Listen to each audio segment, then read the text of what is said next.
came out to this very interesting talk. And before I introduce our honored guest speaker today, I just wanted to tell a little bit about her and how we came about getting her here on our campus. We became know of Miss Victoria Kim and her research when we had a guest speaker from University of Iowa, Professor Alicia Park, who was doing research in China and Russia area, or Korean diaspora, in the late 19th century. And I happened to, and her name was mentioned during the visit, someone who's doing research in related fields and area. And then I ran into listening to her podcast through Korean Economic Institute, and it was really fascinating talk. And I looked up her research, like the online, the digital storytelling, through the internet, and it was really fascinating. And the luck would have it, and I was in Beijing for Confucius Institute Directors Training in July. And I was visiting with one of our former, old friends, Nick Bonner, who came to University of Missouri campus a couple of times to show films related to North Korea. And Nick mentioned that, did you know that Victoria Kim is here? And so I WeChatted her, right away, and then we got hooked up, for coffee in the afternoon. And she just, contacted us about a month ago, and she had an interest, sufficient interest to make a visit to the University of Missouri to spread, share her research. So we feel very fortunate to have Victoria here, and she has, just great schooling and education, related to her research, and a speaker of multiple languages. Speaks as Goryeo 사람, Koryoin. She's learning Korean, but from a person who is originally from Uzbekistan. She speaks Russian as a mother tongue, of course. And having lived in China for 5 years now, she's speaking. She speaks Chinese as well, and trained in the American University and UK University. She's fluent in English, of course, and married to a Mexican gentleman who speaks fluent Spanish. So she is someone who's made up to do the Korean diaspora studies. As you know, Koreans, just got migrated from out of Korea to China, Russia, and Central Asia, and quite a bit in the United States, as well as South American countries. So she can cover all those areas. And today, she's given an option of her talk either in Spanish or Russian.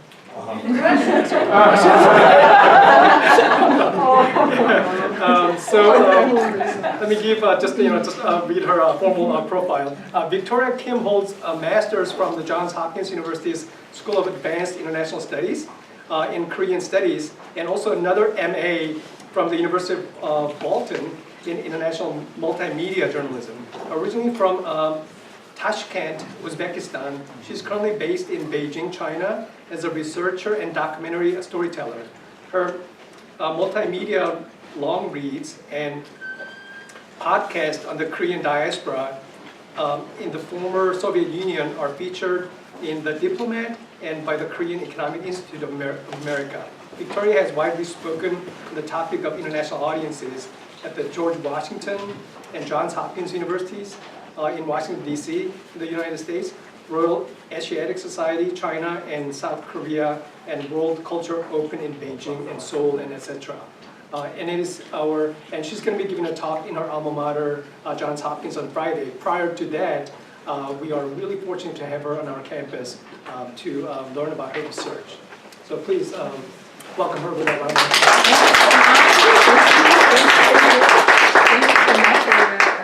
I feel a little bit ashamed of taking so much time with a personal profile. We should start with the story, of course, but first of all I want to sincerely thank Dr. Sang Kim and the University of Missouri and Asian Center, Confucius Institute and Korean Studies program for bringing me here and giving me this opportunity to meet all of you and tell you a little bit more.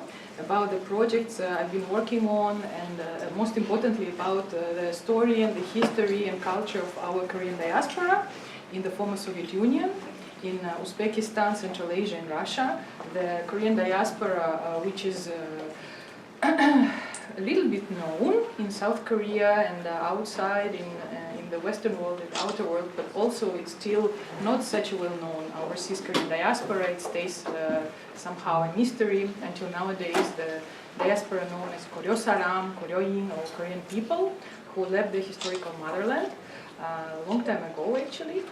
And I would like to tell you more about them and about us, because it's also part of my personal heritage and my personal story, my family history. And my last name is Kim. I'm actually a quarter Korean myself, and I consider myself very Korean inside, so I have a somehow Korean soul, I think. And I'm also working actually to spread the knowledge about our Korean diaspora, about Korean heritage. So when people look at me, they don't realize from the first sight that like I have a Korean heritage or that I look like Korean. But, it's a very personal story, and it's also, I think, very important story for everyone, for all Korean people, because nowadays Korean people live all over the world, and Korea has had a very complicated history, especially the modern history, the history of the late 19th and early 20th century, when so many Koreans had to leave their home country and spread out. And as Dr. Sang Kim has very rightly mentioned, now we have overseas Korean diaspora all over the world, in North America, in the US, here of course, in Latin America, in Mexico, in Cuba, and then in our part of the world. And I think for all Koreans, just the story of migration, it's a very difficult and very important story, because I think wherever the Korean people go and they migrate, it's always the story of suffering, of assimilation, of overcoming the difficulties, and of prospering and becoming successful wherever they are.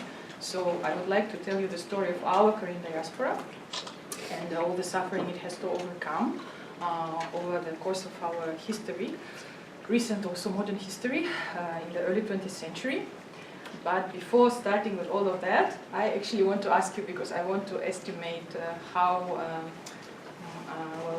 familiar you all are maybe with the topic and our region.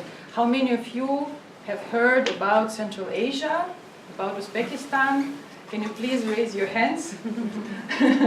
Have you ever been? How many of you have ever been to Uzbekistan or to Central Asia? Okay, perfect. So we have some people, wonderful. And how many of you have heard about the Koreans in Uzbekistan, in Central Asia, in Russia? Raise your hands. Okay, great. Perfect. So I will tell you a little bit more about them, about us, and about my projects. So I'll start with a project, as Dr. Sang Kim has already mentioned. There's a multimedia story. It's actually a digital long read, and you can find it online. You can Google it anytime it comes up. It's called Lost and Found in Uzbekistan, the Korean Story. So everything I will be talking about today, you'll be able, if you're interested, to follow later on and read about it. So it's published in 3 parts in the Diplomat magazine. So Lost and Found in Uzbekistan, the Korean Story. The first part actually talks about my family history and about my Korean grandfather who came to Uzbekistan as part of the deportation, as one of those deported Koryo Saram Koryoin people, because our story of arrival to Central Asia is the story of the deportation, of the forced resettlement. The second part actually tells the story of the forced resettlement or of the deportation of the Korean people to Uzbekistan, to Central Asia in more detail. And the third part tells the story of those Korean deportees who were not so fortunate to come and end up in Central Asia and Uzbekistan, but who were actually sent to Siberia. It was another part of the deportation, a very difficult and very tragic part. So some of them actually ended up not in our region, but in the Siberian labor camps. So this is the story, this is their story. And also this is the story of those Koreans from Central Asia, from Uzbekistan mostly, who later on returned to their historical motherland, to Korea, and actually even participated in the Korean War on North Korean side. So for those of you who are interested in the Korean history and in the details of that history, you can find all of this information in my long reads and in my articles. And also talking about those ethnic Koreans from Uzbekistan and from Central Asia who ended up in North Korea, they were, many of them actually, they were almost between 400 and 600 of them, and they're not so well known, but there was one who is incredibly well known, General Nam-il. He actually was the one who signed the armistice that technically ended the Korean War in 1953 on the side of North Korea. So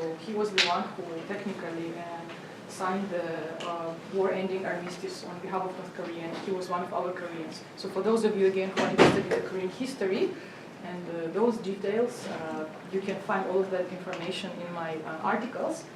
But I think it will be better if I start with the beginning and just tell you the story of Koreans in my home country, in our region, because I see that many of you are actually not so familiar with the topic. And you see, these are Korean people, and these are also Uzbek people. So these are our Koreans, ethnic Koreans from Uzbekistan. They were already born in Uzbekistan.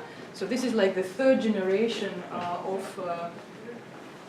they are not even migrants or deportees. They're actually their grandparents. They were the original deportees who were forcefully resettled to Uzbekistan. But they are already native Uzbeks, and at the same time they're Koreans.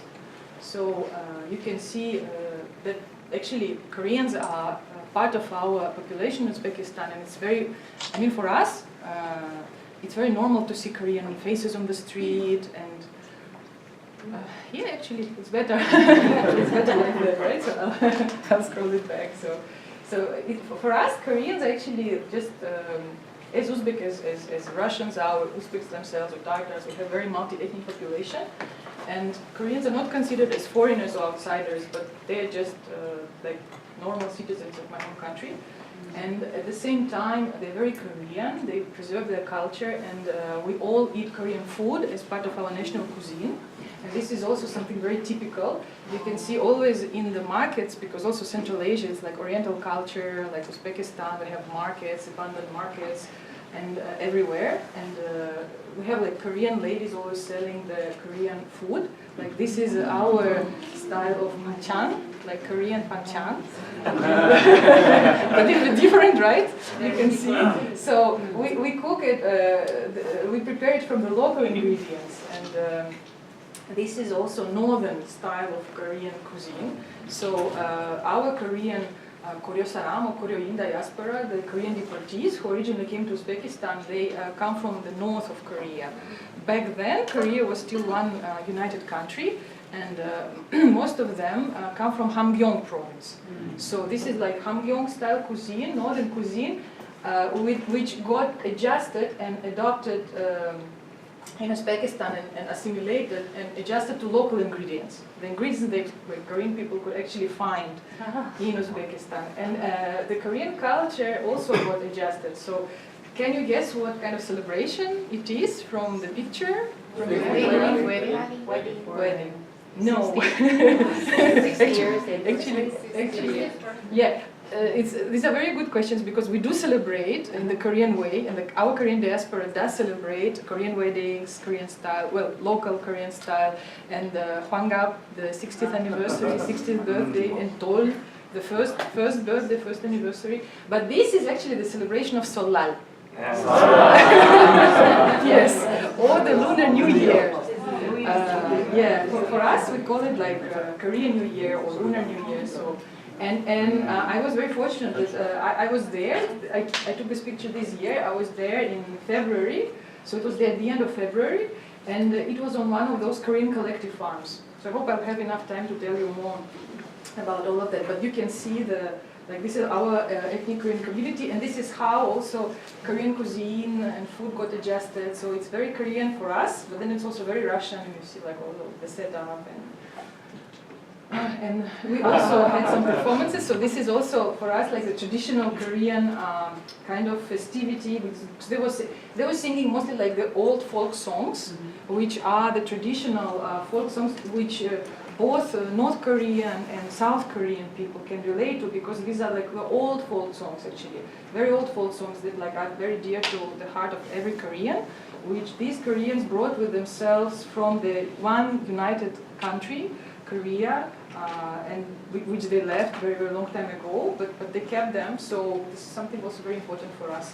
And Hanbok, I think, I don't know, you can tell maybe more South Korean style, or... Yeah, South Korean style. Yeah, yes, yeah. So now, of course, we use like all the traditional dresses and everything we bring it and from South Korea, and of course South Korea helps a lot in terms of cultural exchange. And this this is the celebration or the commemoration, I should better say, of Hansik, or the day of cold food, when in the spring all Korean people go to the cemeteries to pay respect to the spirits of their deceased beloved ones. So our Korean people also do it in Uzbekistan. It's actually very unique because all these celebrations I've been showing you are celebrated only among Koreans. So Koreans are the only, we have multiple ethnic groups in Uzbekistan, in Central Asia.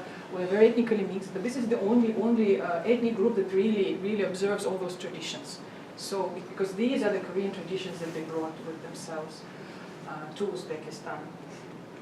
And we'll also have like very vibrant Korean diaspora. So these are my colleagues, and we actually do a lot of work in trying to preserve our history and culture, and the history of the deportation, and also this year we commemorate the 80th anniversary of that deportation that brought ethnic Koreans to Uzbekistan and Kazakhstan, to Central Asia. So it's the 80th anniversary, and we do a lot of kind of research and rethinking, and a lot of conferences, a lot of events, a lot of talks. I also tried to do a lot of talks this year to bring the knowledge about our Korean people to the rest of the Korean diaspora everywhere and to the world in general. But we also, actually it's a big question for us, because we always ask ourselves, like, who are we? And these Koreans always ask themselves, who are we? Who are they? Who are we? Because this is a very unique Korean diaspora, Korean community that was uprooted and that was persecuted, and that had to leave the historical motherland over 150 years ago, when they voluntarily left the north of Korea, Hamgyong province, because of natural conditions, because of devastation, because of poverty. Also back then, in the mid-19th century, Korea was completely run down by the feudal government, and peasants were very poor. So they actually had very high taxation on peasants, so people were starving, and then eventually they started moving, and many of them went to Russia. And this is how our Koreans ended up in Russia over 150 years ago. So over the last 150 years, they have been living in Russia, and they got deported to Central Asia, to Uzbekistan. They almost lost their language, Korean language. They lost actually many important traditions at the same time, but they still try to preserve, as you can see from these pictures, they try to preserve their culture, they try to preserve their history. Their language, mother language, is Russian nowadays, so they are all Russian speakers. So they also somehow had to change and evolve, and as Russian speakers, as like Russian or former Soviet, Central Asian citizens, constantly, like the most important question we all ask ourselves all the time is, who are we? And these Korean people ask themselves all the time, who are they? Like, are we Korean? Are we Russian? So this question has never been answered and has never been solved. So this is something we've been all like thinking and talking about this year a lot. Can I ask a question? Yeah. What is the major religious affiliation among people with Korean heritage? Yeah, I'll answer your question gladly, and then also if you have more questions, during the Q&A, let's let's talk about everything you are very interested to know and to learn about our Korean people. So our Korean people are, some of them are atheists because of the Soviet state. So Soviet Union, so Russia and Central Asia and Uzbekistan all used to be part of the Soviet Union, of the Soviet state, as you all know probably. And we didn't have religion, so people were forced to kind of not believe in God or any religion, so they're atheists. And some of them now are Christian, Protestant, but mostly Orthodox Christian, because we have Russian people, a lot of Russian people in my home country, and Koreans are closer to Russian people because they speak Russian and they lived in Russia before being deported. So talking about which, I will show you the map. So before being deported to Central Asia, so as Russian speakers, they're naturally closer to Russian culture, so they are Orthodox Christian.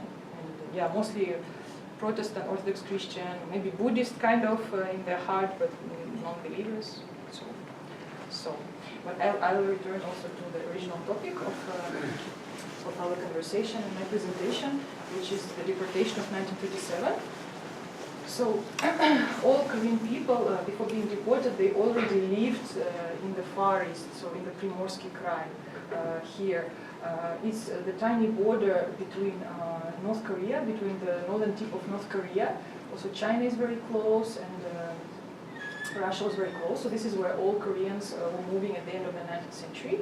And by the time they were deported to Central Asia in 1937, approximately there were 200,000 people living in that area. So this was the place where all Koreans lived very tightly. And by the Soviet state, because by then, by 1937, it was already Soviet Union, so they were part of the Soviet Union. So the Soviet state actually kind of put them and formed the Korean autonomous region, like a Korean national. It was not autonomous, or it was not fully autonomous. It was Korean national district, which kind of strived to become autonomous but never did. But anyway, all Koreans lived there. And in 1937, for a number of reasons, all of them, so 200,000 people, they were just put on the trains, and in the course of less than 2 months, all of them were shipped to Central Asia, to Uzbekistan and Kazakhstan. So on this map, as you can see, this is by far the longest and the largest arrow of the deportations. And this is the map of deportations, of forced resettlement of people in the Soviet Union back then, in the late 1920s, early 1930s, throughout late 1940s. So as you can see, like a lot of arrows. So they were actually moving like forcefully, a lot of people kind of playing, you know, and moving them around in the Soviet Union for many political and economic reasons. And by far, the Korean deportation probably, well, all of them were tragic, but what is unique about the deportation of ethnic Koreans, it's that probably the journey was really the longest one, and they had to cross Siberia, like all of Siberia, before they arrived to Kazakhstan and to Uzbekistan. And the deportation occurred, it started in August, so the decree to forcefully resettle them was signed in August 1937. And until October, practically, they all had, by October 1937, they all had been put on the trains and shipped to Central Asia. So between August and October, and then they were traveling for about 2 months, so between October and December, so this is like very cold months already, and they were traveling through Siberia, practically with no food, no water.